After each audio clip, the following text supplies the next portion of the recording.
This is 7 News at 10. Now at 10. Thousands take to the streets of South Florida, shutting down the MacArthur Causeway and voicing their problems with the president-elect. I don't think this is about denying that he won. I think it's about changing the system that he won in. Night team coverage of the flood of frustration.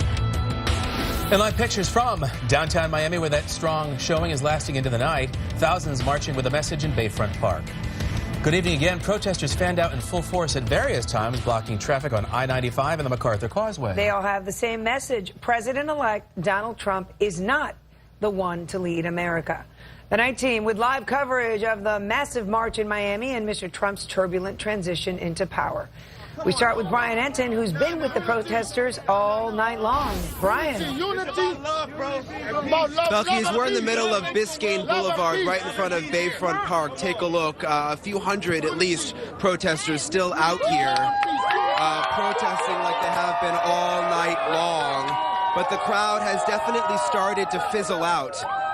Compared to what we saw just a couple of hours ago. Unclear how long these people are going to be out here, but they've still got Biscayne Boulevard right at Northeast 2nd Street totally shut down tonight because there's still quite a few people out here. Let's go to Skyforce HD aerials, though, from earlier, because what a night it has been since around 5 or 6 o'clock. This protest had thousands of people earlier.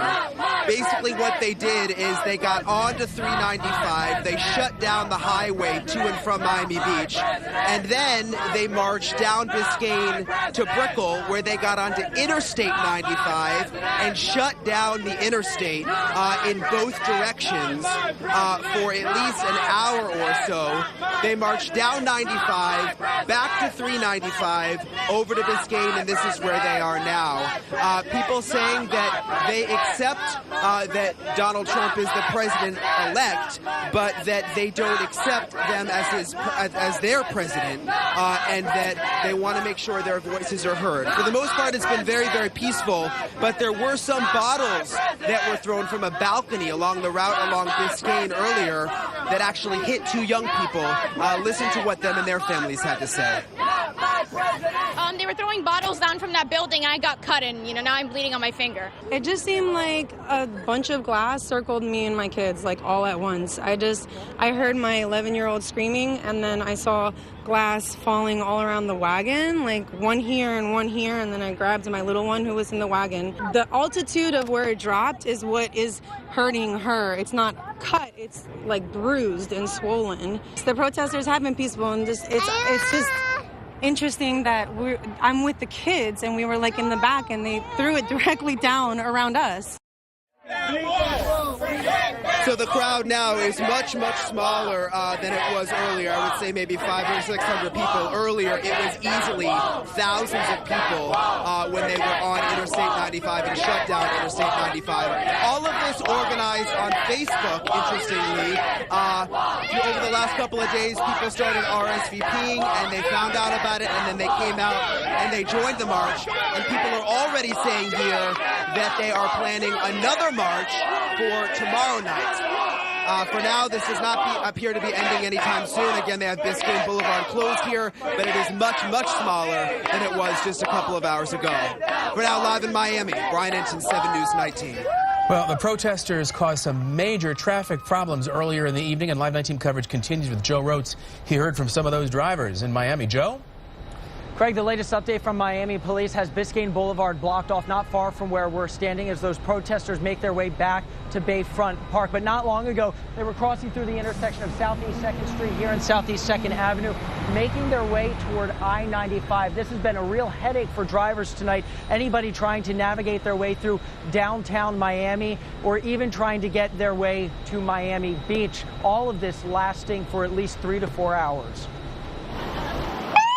Drivers detoured as protesters pushed their way past downtown Miami and onto some of South Florida's busiest roadways. We should just wish them the best.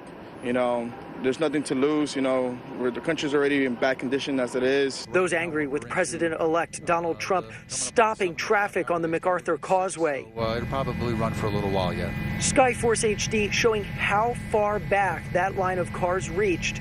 Meanwhile, traffic cameras catch the crowds, holding up signs like this one that read, "All oppression creates a state of war." Heading eastbound, they finally hopped the divide and diverted back to Bayfront Park in downtown.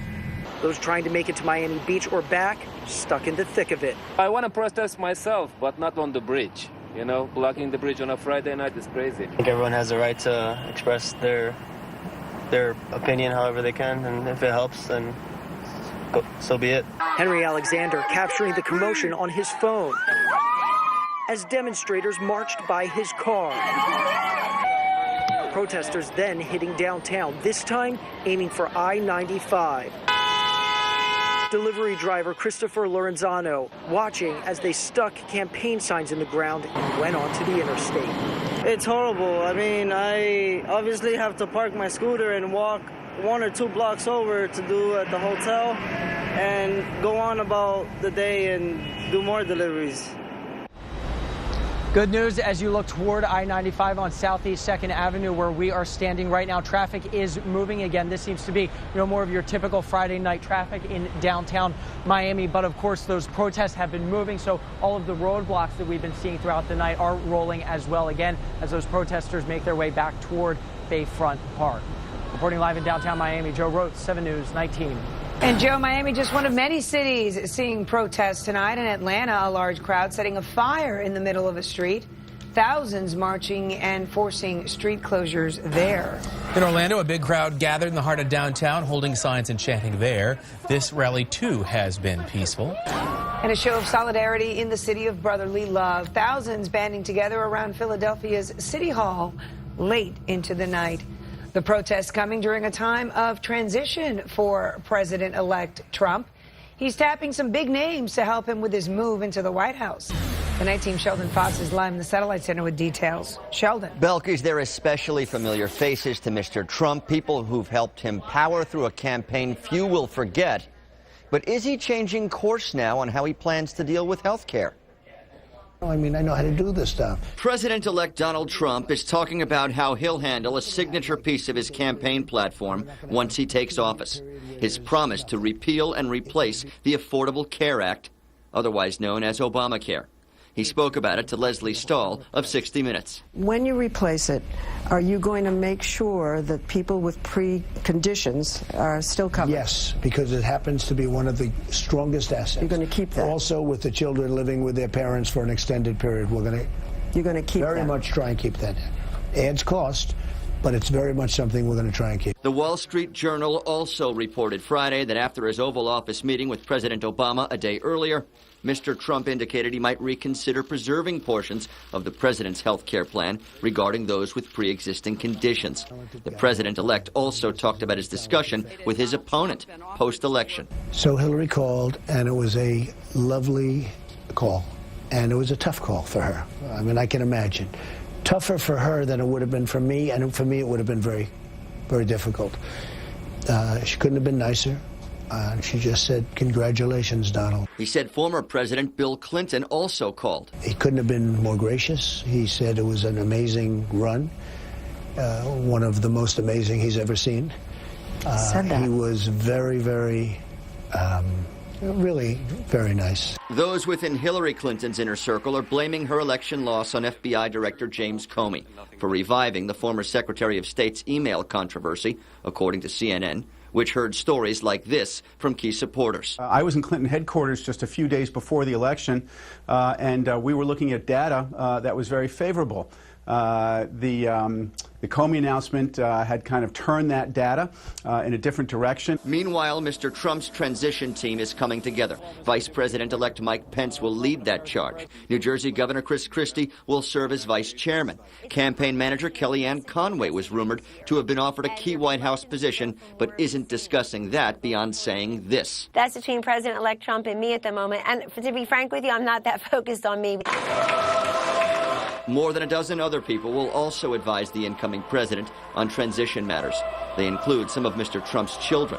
Also, published reports Friday said Florida Attorney General Pam Bondi could wind up with a job in the White House. In New York, security was heightened in and around Trump Tower, with parts of Fifth Avenue blocked off and a no-fly zone above.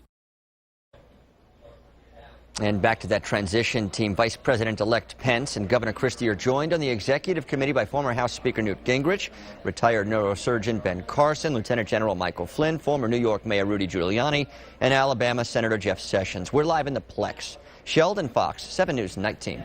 Out of here, Sheldon. That's one South Florida man who's so concerned about President-elect Trump. He says he's selling all his stuff and leaving America. We'll have his story a little bit later.